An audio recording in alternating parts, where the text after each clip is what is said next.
A reprodução sexuada é o processo de reprodução mais usual no mundo vivo. Verifica-se através do aparecimento de gerações constituídas por indivíduos que apresentam uma enorme variabilidade, pois permitem combinações de genes dos progenitores, garantindo diferentes combinações genéticas nos descendentes. Nos seres com reprodução sexuada, ocorre a fecundação, ou seja, duas células especializadas, os gametas, unem-se formando uma célula única, o ovo ou zigoto. Como consequência da fecundação, ocorre duplicação cromossómica, ficando o núcleo do ovo com o dobro do número de cromossomas de núcleo de cada um dos gametas. E então, como é possível que, apesar da duplicação cromossómica, o número de cromossomas de cada espécie permaneça constante ao longo de sucessivas gerações? Que fenómeno está na base da variabilidade observada nos indivíduos da mesma espécie? Observações de gametas e ovos de variadas espécies evidenciaram que, de facto, o número de cromossomas dos gametas é metade do número de cromossomas do ovo.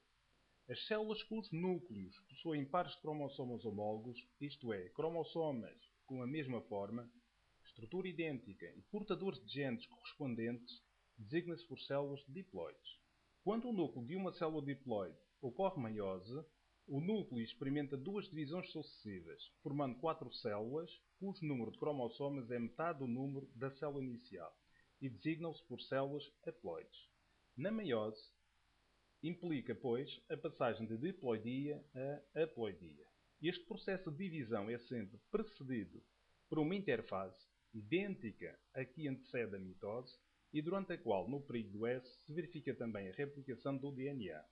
Então vejamos o que acontece às células durante a meiose. A meiose é constituída assim por duas fases.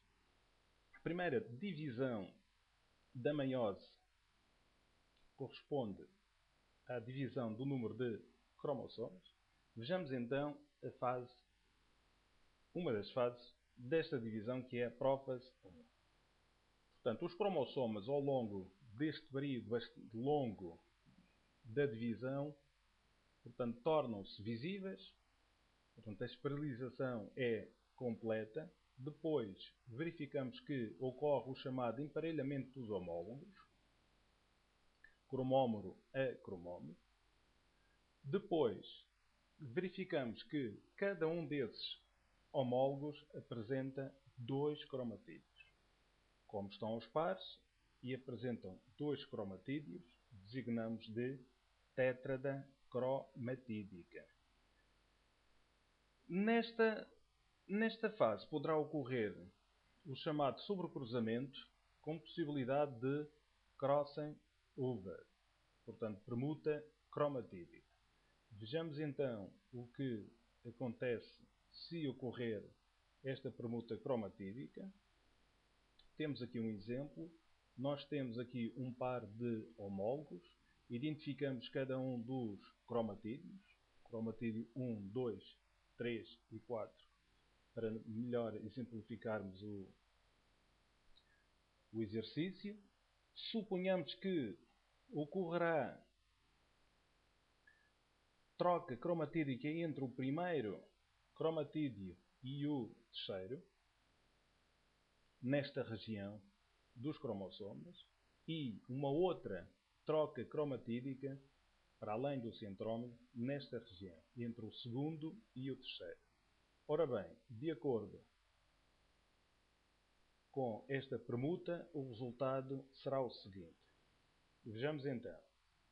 Este primeiro bocado de cromossoma, portanto, este bocadinho do cromatídeo número 1, recebe este do cromossoma 3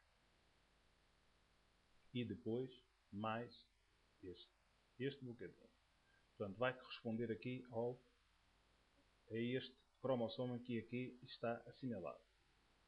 Depois, o segundo, reparem, vai trocar apenas com este bocadinho. Cá está aqui assinalado. Depois, o terceiro tem este bocadinho do cromossoma 3, recebe o cromossoma do cromossoma 1 e até o fim. Portanto, está aqui assinalado. Finalmente, o cromossoma, o cromatídeo 4, não trocou com ninguém. Portanto, mantém-se na íntegra. Portanto, isto, no fundo, corresponde a regiões genéticas alvos de permuta cromatídica. No final da prófase 1, o fuso acromático está pronto. Depois os cromossomas dirigem-se para a placa equatorial. A placa equatorial, e esses cromossomas, neste caso cromossomas homólogos, e por isso estão assinalados com cores diferentes, para dar ênfase a este pormenor, verifica-se que, ao contrário do que acontece na metáfase da mitose, na meiose, os pontos de quiasma, o quiasmata, encontram-se na placa equatorial. É uma característica da metáfase 1. Depois, os cromossomas dirigem-se aleatoriamente para os polos. Aqui é importante referir que para os polos, os cromossomas, independentemente de serem materno ou paterno, é aleatório. Isto é muito importante porque é uma segunda fonte de variabilidade genética. A primeira fonte de variabilidade genética foi quando falamos do sobrecruzamento, portanto cross and over, primeira fonte de variabilidade genética na meiose, segunda fonte de variabilidade genética será esta aqui.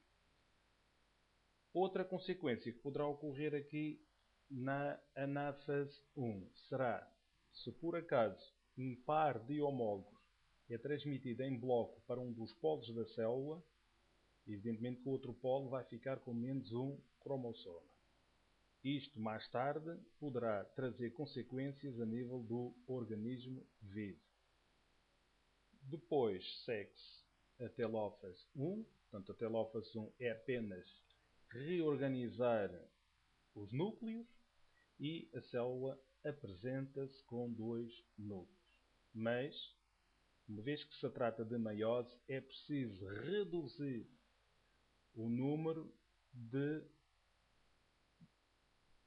cromossomas inicial. Portanto, é preciso reduzir a carga genética. Daí a necessidade de ocorrer uma outra divisão. Então, passamos à segunda divisão da meiose, também chamada por divisão equacional. Portanto, a prófase 2, muito mais rápida aqui a prófase 1. Neste caso aqui apenas os cromossomas tornam-se novamente visíveis, torna-se evidente o fuso acromático e imediatamente os cromossomas dirigem-se para a placa equatorial. Na placa equatorial, o que é que nós vamos ter? Os cromossomas agora, atenção, metáfase 2, apresentam-se com o centrómero na placa equatorial. Isto porquê? Porque na fase seguinte irá ocorrer a separação cromatídica, enquanto que na anáfase 1 ocorreu a separação de cromossomas homólogos. Aqui é a separação cromatídica. Ora, vejamos.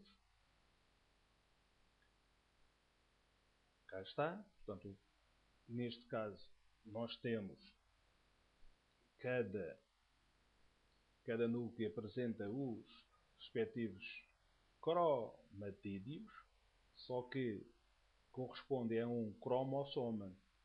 Portanto, no final da telófase, resulta de 4 núcleos. Cada núcleo possui um número de cromossomas, só que estes cromossomas contêm metade do DNA. São constituídos apenas por um cromatídeo. Em conclusão, podemos dizer que a meiose é, em linhas gerais, um conjunto de duas divisões nucleares sequenciais. A partir de uma célula com duas pares de cromossomas, no final da divisão 1, formam-se dois núcleos que possuem cromossomas homólogos, isto é, um de cada progenitor.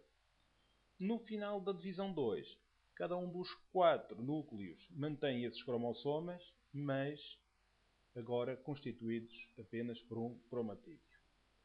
A variabilidade da informação genética é muito importante na sobrevivência das espécies, em condições ambientais em mudança. A esta diversidade genética, consequência da reprodução sexuada, opõe-se à estabilidade verificada nos seres com reprodução sexuada. É por isso que, na natureza, prevalece a reprodução sexual.